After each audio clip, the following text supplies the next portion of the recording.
हमको सहयोग दिया है, हमको जम्मू कश्मीर में यहाँ तक के सहयोग दिया और उनके पदाधिकारी भी हमारे बीच में थे।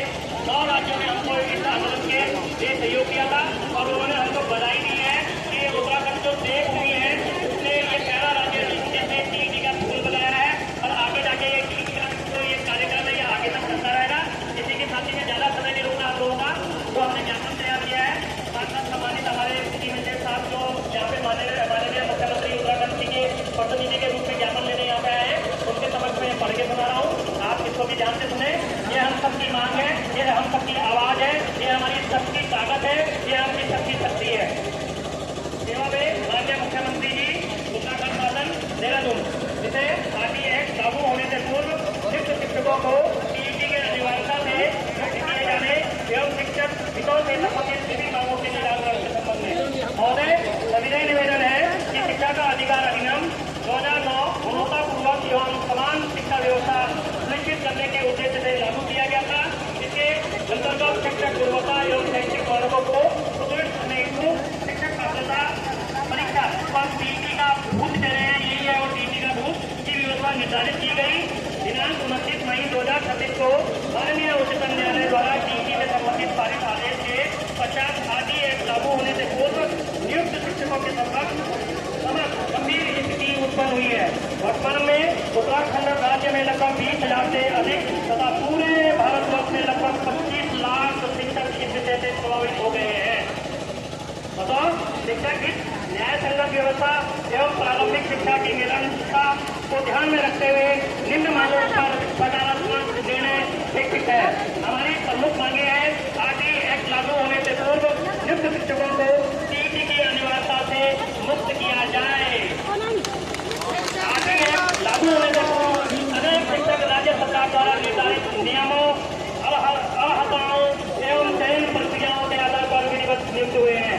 इन शिक्षकों ने वर्षों तक पूर्ण निष्ठा, ईमानदारी एवं समर्पण के साथ सेवाएं प्रदान करते हुए प्रदेश की प्रारंभिक शिक्षा व्यवस्था को मजबूत आधार दिया है। और आपको पता भी होगा कि पूरे भारत में एक बार प्राथमिक शिक्षा में हमारा जो अंक है वो बढ़ के चला गया है, वो यही शिक्षक है जो हमारा अंक बढ़ा रहे हैं।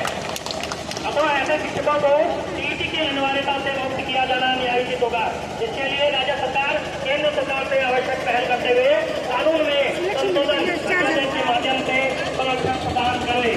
यदि माननीय उच्चतम न्यायालय के आदेश का अनुपालन अपेक्षित हो तो राज्य सरकार आदि एक्ट लागू होने से पूर्व नियुक्त शिक्षकों के लिए एक सरल, सुगम एवं अनुभव आधारित विशेष परीक्षा आयोजित कराकर राहत प्रदान कर सकती है।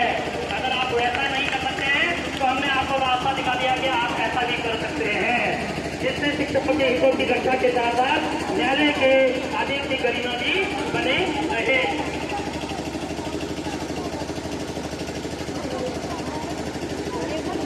हमारे प्रदेश के समस्त शिक्षकों एवं कर्मचारियों के लिए पूर्व व्यवस्था के अनुरूप पुरानी पेंशन योजना ओपीएस तत्काल बहाल की जाए। टीटी के साथ साथ ये ओपीएस का सूट है, ये भी लगातार बड़ा का रूप लेता जा रहा है। तीसरा पॉइंट है राष्ट्रीय शिक्षा नीति 2020 के अंतर्गत डाइट एवं एससीईआरटी सहित अकादमिक संस्थानों के पुनर्गठन में प्रारंभिक शिक्षा में कार्यरत शिक्षकों को भी सम्मिलित किया जाए, क्योंकि प्रारंभिक शिक्षा में कार्यरत शिक्षा के बाद कक्षागत शिक्षण कौशल, बाल मनोयोग, विद्यार्थियों से सीखने की प्रक्रिया एवं विद्यालय स्तर की वास्तविक समस्याओं का पर्याप्त व्यावहारिक अनुभव होता है। जो है प्रदेश में कार्यरत अवैतनिक शिक्षकों को उनके दीर्घ शैक्षणिक अनुभव के आधार पर टीईटी से मुक्त किया जाए। यदि टीईटी की बाध्यता आवश्यक हो तो उन्हें भी सरल, उत्तम और सुविधाजनक सेवा के माध्यम से उपरोक्त टीईटी परीक्षा कराई जाए। साथ ही वार्षिक वेतन वृद्धि का लाभ भी उनको समय प्रदान किया जाए।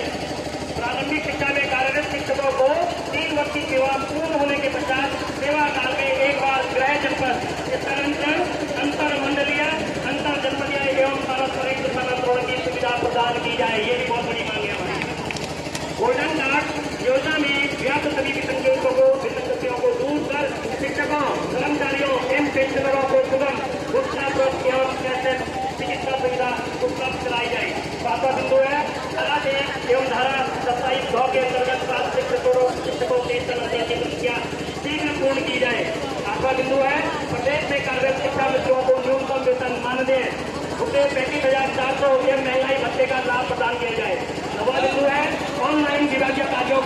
हेतु शिक्षकों को मोबाइल रिचार्ज भत्ता प्रदान किया जाए तथा नेटवर्क समस्या के कारण वेतन रोकने जैसी कार्रवाई पर तत्काल रोक लगाई जाए। बिंदु है प्रारंभिक शिक्षा के विद्यालयों के कोटिकरण में व्यापक स्थितियों को चुनाव परीक्षण कर न्याय संगत संविधान समाधान किया जाए। यावा बिंदु है वर्तमान में कोटिकरण संबंधी स्थितियों के कारण पूरे प्रदेश में प्रारंभिक शिक्षा में विगत 2 वर्षों में स्थानांतरण प्रक्रिया माननीय उच्च न्यायालय के आदेश के कारण बाधित है। जब तक कोटिकरण का प्रकरण माननीय न्यायालय के विचाराधीन है एवं इस पर अंतिम निर्णय नहीं हो जाता तब तक वार्षिक प्रबंधन के अंतर्गत जिला शिक्षा अधिकारियों को अपने अपने शिक्षकों की तैनाती व्यवस्था करने के निर्देश प्रदान किए जाए।